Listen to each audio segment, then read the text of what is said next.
வழிநெடுகிலும் வசந்தம். நிறைவு பகுதி. வணக்கம் நண்பர்களே. கதையோட இறுதி பகுதிக்கு இப்ப வந்துட்டோம். கடந்த தொடர்ல ஷியாமளா காதல் திருமணம் தான் செய்ய போறான்ற மாதிரி காட்சிகள் நகர்ந்துட்டே இருந்தது. கடைசியில உங்க அக்கா காயத்ரி மாதிரியே நமக்கு அதிர்ச்சியாவே இருந்துச்சு அந்த எதிர்பாராத முடிவு. இந்த பகுதியோட கதை முடியுது. ரொம்பவே டச்சிங்கா இருக்கும். கேட்டுட்டு உங்க கருத்தை சொல்லுங்க. வாங்க இப்போ கதைக்குள்ள போலாம்.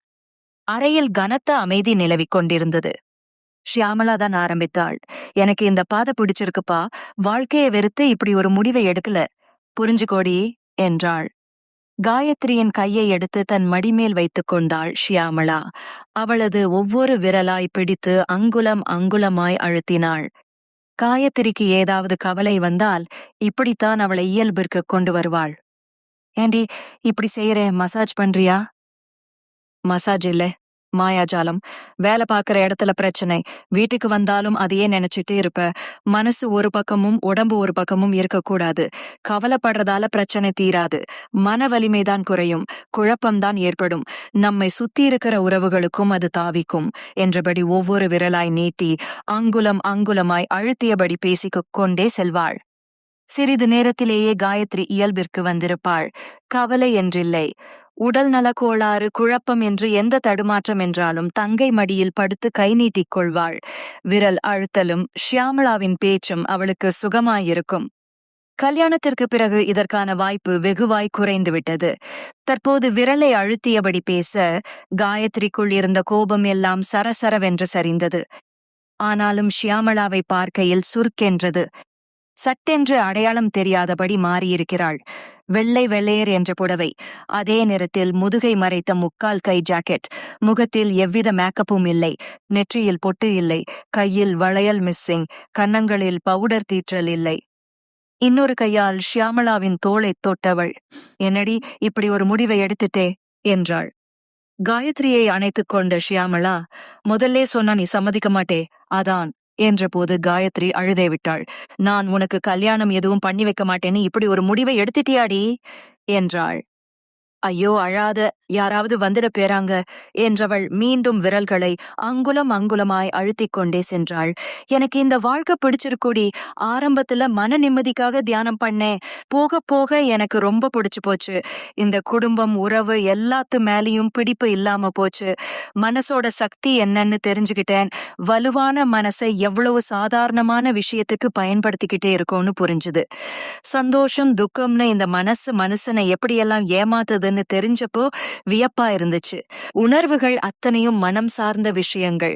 மன வலிமைய புரிஞ்சுக்கிட்டவங்களுக்கு துக்கமும் ஒண்ணுதான், சந்தோஷமும் ஒண்ணுதான். நீ குடும்ப பொண்ணா எவ்வளவு சந்தோஷமா இருக்கியோ அதை விட 1000 மடங்கு சந்தோஷம் இந்த வாழ்க்கையில இருக்கு. அது உனக்கு புரியாது என்று முடித்தாள். இதை கேட்ட காயத்ரி, அம்மா இறந்த வீட்ல மாசக்கணக்குல தனிமையில இருந்தனால உன் புத்தி பிசகி போச்சு.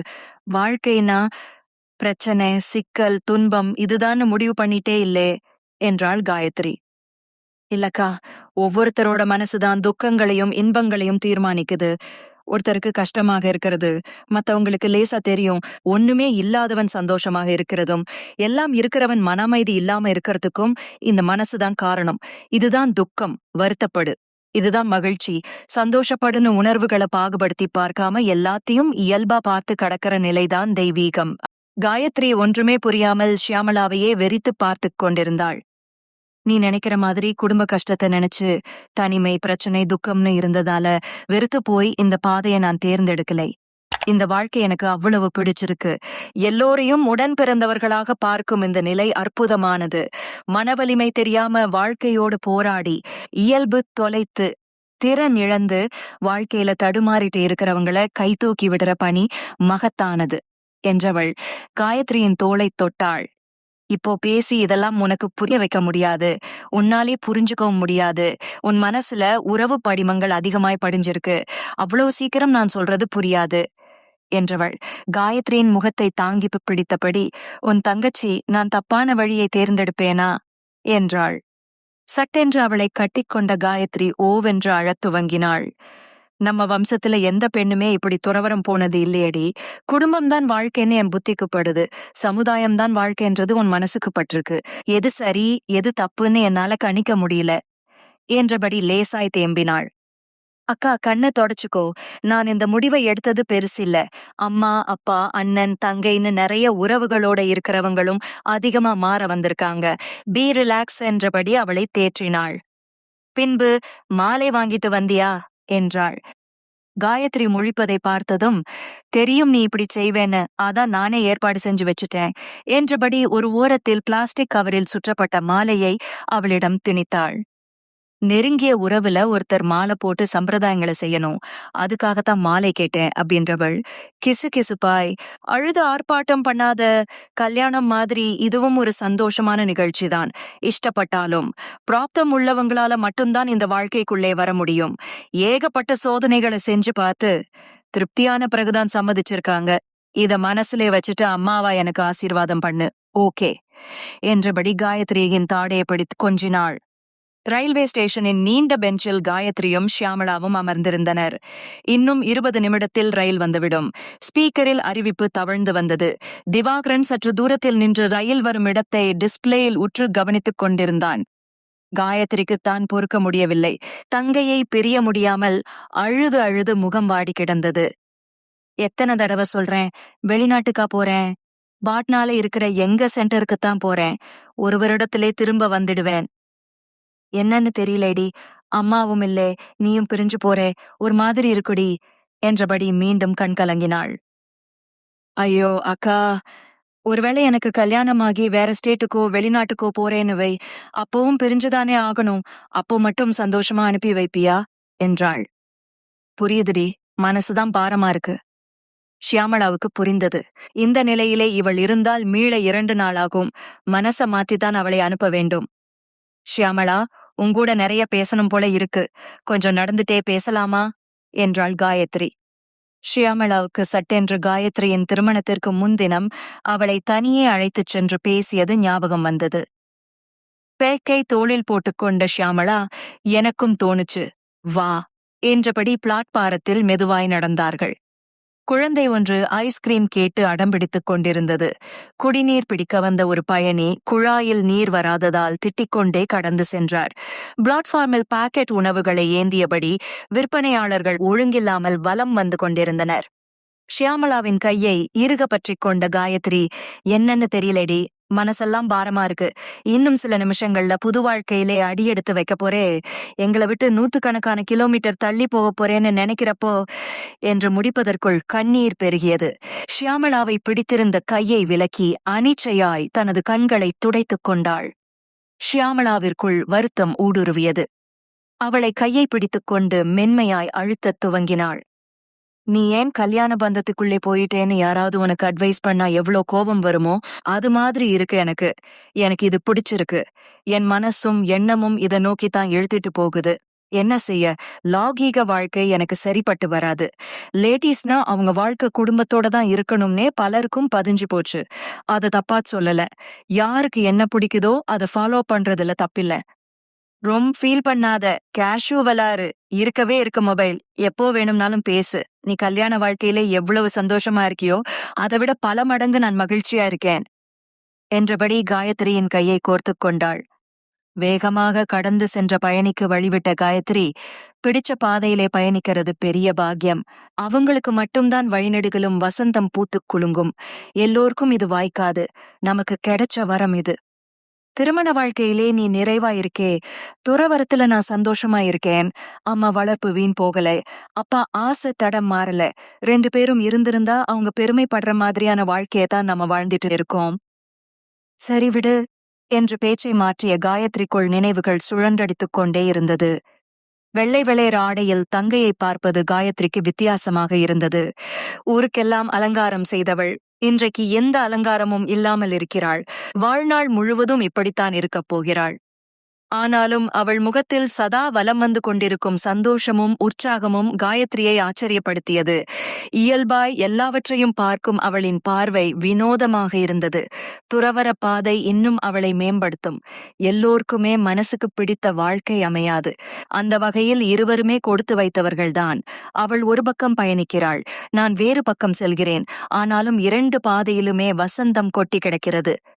புவிப்பந்தில் நாம் ஓர் அபூர்வ பிறவி. எல்லோர்க்கும் ஒரே ஆயுள். நிர்ணயிக்கப்பட்ட முடிவுதான். இதில் முடிந்தவரை சந்தோஷமாகவே பயணிப்போம். சின்னவளாய் இருந்தாலும் மனதிற்குள் பல விஷயங்களை பதித்துவிட்டுச் செல்கிறாள். ஷியாமளாவை நினைத்து பெருமையாக இருந்தது. காயத்ரிக்குள் இதுவரை இருந்த குழப்பம் மெல்ல விலகியது.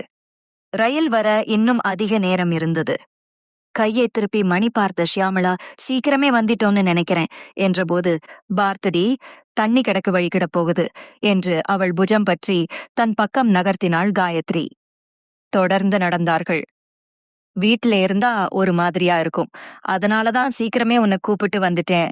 இப்படி ரிலாக்ஸா பேசுறது கூட நல்லா இருக்கு.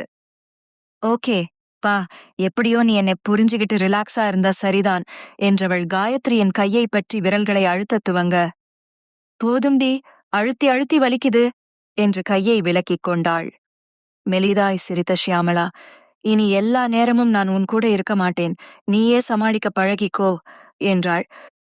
பதறிய காயத்ரி, ஏண்டி இப்படி பேசுறே? ஐயோ, ஏன் சங்கடப்படுறே? என்னைய விட வயசு கூட, ஆனா ஏதாவது ஒண்ணுன்னா என்னத்தான் தேடுற. இப்போ எனக்குன்னு ஒரு வாழ்க்கைக்குள்ள நான் போறேன், அதைத்தான் சொன்னேன். அப்போது பிளாட்ஃபார்மில் தூரமாய் குழந்தைகள் பதறியபடி ஓடி வந்து கொண்டிருக்க எதேச்சையாய் பார்த்த ஷியாமளா அதிர்ந்தாள். சட்டென்று காயத்ரியின் தோளை தொட்டவள், இது நம்ம தெருப்பசங்க மாதிரி இருக்குடி என்றாள். அங்கும் இங்கும் அலை பாய்ந்து தேடியபடி வந்த குழந்தைகள் ஷியாமளாவின் வெள்ளை நிற ஆடையை பார்த்ததும் அடையாளம் கண்டு கொண்டன.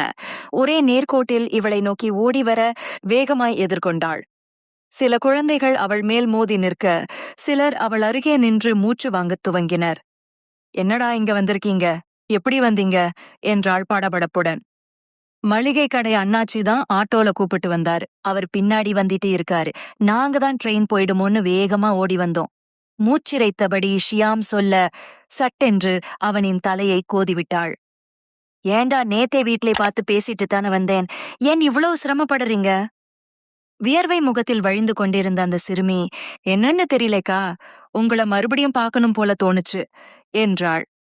அருகில் இருந்த வாண்டு ஒன்று, நாங்க தான் உங்களை வழி அனுப்பி வைக்கணும்னு நேத்தே கூடிப்ப பேசிட்டோம், ஆனா ட்ரெயின் கிளம்புற நேரம் தெரியல, அதனாலதான் பதறி அடிச்சிட்டு வந்தோம் என்று லூசான பெயிண்ட லேசாய் தூக்கி விட்டு கொண்டது. அதுக்காக இவ்வளவு ரிஸ்க் எடுக்கணுமா என்றவள். இந்தாங்க முதல்ல தண்ணி குடிங்க என்று பாட்டில எடுத்து நீட்ட ஆர்வமாய் வாங்கி பருகினார்கள். தீர்ந்ததும் விக்னேஷ் வேகமாய் கிளம்பினான். அக்கா, தண்ணி தீர்ந்துடுச்சு, உங்களுக்கு இல்லாம குடிச்சிட்டோம், அந்த குழாயில போய் புடிச்சிட்டு வந்துடுறேன் என்றவன் பதில் சொல்வதற்குள் ஓடத் தொடங்கினான். இவ்வளவு குட்டீஸ பழகி வச்சிருக்க என்ற காயத்ரி சரிந்து விழுந்த பேக்கை தோளில் இழுத்து விட்டு கொண்டாள். அவள் முகத்தில் மகிழ்ச்சி பரவியது. சாயந்தரமானா வீட்டுல செமையா இருக்கும் தெரியுமா, பாட்டு அரட்டை கதைன்னு நேரம் போறதே தெரியாது. இது ஒரு தனி உலகம், அந்த தெருவே அமளிது மளிப்படும். அதுவும் இந்த சர்வேஸ் இருக்கானே என்றவள் பின்னால் நின்றிருந்தவனின் காதை மென்மையாய் பிடித்து இழுத்து வெளியே கொண்டு வந்தாள். சரியான அழுத்தக்காரன்டி இவன், ஆனா செம இன்ட்ரெஸ்டிங் கேரக்டர் தெரியுமா என்ற போதுதான் கவனித்தாள். வழக்கத்தை விட இறுக்கமாக இருந்தான். மூடியிருந்த கையை அவள் முன் விரித்தான். அக்கா, நீ கேட்டப்போ எல்லாம் ஒரு தடவை கூட நான் சாக்லேட் தந்ததே இல்லை, இப்போ தரணும் போல இருக்கு, வாங்கிக்கோக்கா என்றபோது ஷியாமளாவின் கண் கலங்கியது. அவன் உயரத்திற்கு சட்டென்று காலை மடக்கி அமர்ந்தவள் அழுத்தமாய் அவனை அணைத்துக் கொண்டாள். சரசரவென்று கண்ணீர் பெருகியது. என்ன குழந்தை இவன், இந்த சின்ன வயதுல எவ்வளவு பிரயத்தை சுமந்து கொண்டிருக்கிறான். என் பிரிவு இவனை ரொம்பவே பாதித்திருக்கிறது. இப்படி இவன் கண்கலங்கி ஒரு நாளும் பார்த்ததே இல்லையே. கன்னத்தில் முத்தம் பதித்தவள், சும்மாதாண்டா உன்ட்ட கேப்பேன், ஒரு விளையாட்டுக்கு, சிரிக்க வைக்கிறதுக்கு, ஜாலிக்கு. அதுக்காக நீ ஏன் ஃபீல் பண்ற? நான் சும்மா உன்னை வம்பிழுப்பேன், அப்போதான் கலகலப்பா இருக்கும். நீ சாக்லேட் தராததாலே எனக்கு எந்த வருத்தமும் இல்லை என்றவள். கொடு அத என்று அவன் கையில் இருந்த சாக்லேட்டை எடுத்து கவரை பிரித்தவள், நீயே சாப்பிடு ஓகேவா என்று அவன் வாய் அருகே கொண்டு சென்றபோது பொத்திக் கொண்டான். வேண்டாம்கா, இந்த ஒரு தடவையாவது உனக்கு தர்றேன் என்றான் கலங்கியபடி. சுற்றி நின்றிருந்த குழந்தைகளும், ஆமாக்கா, எல்லார்ட்டையும் சாக்லேட் வாங்கி சாப்பிட்டு இருக்கீங்க, ஆனா இவன்கிட்ட மட்டும் ஒரு தடவை கூட வாங்கல, அதுக்காகவே இவன் ரொம்ப வேகமா ஓடி வந்தான் என்றதும் ஷியாமளாவிற்குள் மகிழ்ச்சி சின்ன அதிர்வலையாய் ஊடுருவியது. முகத்தை துடைப்பது போல கர்ச்சீப்பை எடுத்து கண்ணீரை துடைத்துக் கொண்டாள். சரிடா, வாங்கிக்கிறேன் என்று அந்த சாக்லேட்டை வாயில் போட்டுக் கொண்டாள். ஹே ஹே என்று குழந்தைகள் குதூகலித்தன. அதற்குள் மளிகை கடை அண்ணாச்சி அருகில் வந்துவிட, எவ்வளவு சொல்லியும் கேட்க மாட்டேங்கிறாம்மா. கடைசியா ஒரு தடவை உன்னை பார்க்கணும்னு பிள்ளைகள் எல்லாம் ஒரே அடம். அதான் கூட்டிட்டு வந்துட்டேன் என்றார். உங்களை எல்லாம் பார்த்ததுல எனக்கு ரொம்ப சந்தோஷம் என்றபடி காயத்ரியை தேட இரும்பு தூணில் சாய்ந்தபடி இவர்களையே பார்த்து கொண்டிருந்தாள். என்னடி இப்படி பார்த்திட்டு இருக்கே என்று அருகில் வருமாறு கை அசைத்தாள். மெதுவாக நடந்து வந்த காயத்ரியின் முகமும் கலங்கியிருந்தது. எப்படிடி பாக்குறவங்களை எல்லாம் இப்படி கவர்ந்து இழுத்துடுற? குழந்தைகள் தன்னிச்சையா இவ்வளவு தூரம் வந்திருக்குன்னா எவ்வளவு பெரிய தம் மனசுலே வச்சிருக்கோங்க. நம்பவே முடியல. மேற்கொண்டு பேச முடியாமல் உணர்ச்சி வசப்பட்டாள். சூழ்நிலை இறுக்கமாவதை உணர்ந்த ஷியாமளா, ஐயோ அப்படியெல்லாம் ஒண்ணுமில்ல. ஏன் நான் கிளம்புற நேரத்திலே எல்லோரும் சோகமாவே இருக்கீங்க என்றபோது சரவணன் முன் வந்தான். அக்கா, மரவெட்டியும் மாயாவியும்னு நானே சொந்தமா ஒரு கதை எழுதியிருக்கேன். இந்தாக்கா என்னோட கிஃப்ட். அட என்று ஆச்சரியப்பட்டவள், இப்போ நேரமில்ல, போய் படிச்சுட்டு உனக்கு ஃபோன் பண்றேன் என்று வாங்கிக் கொண்டாள்.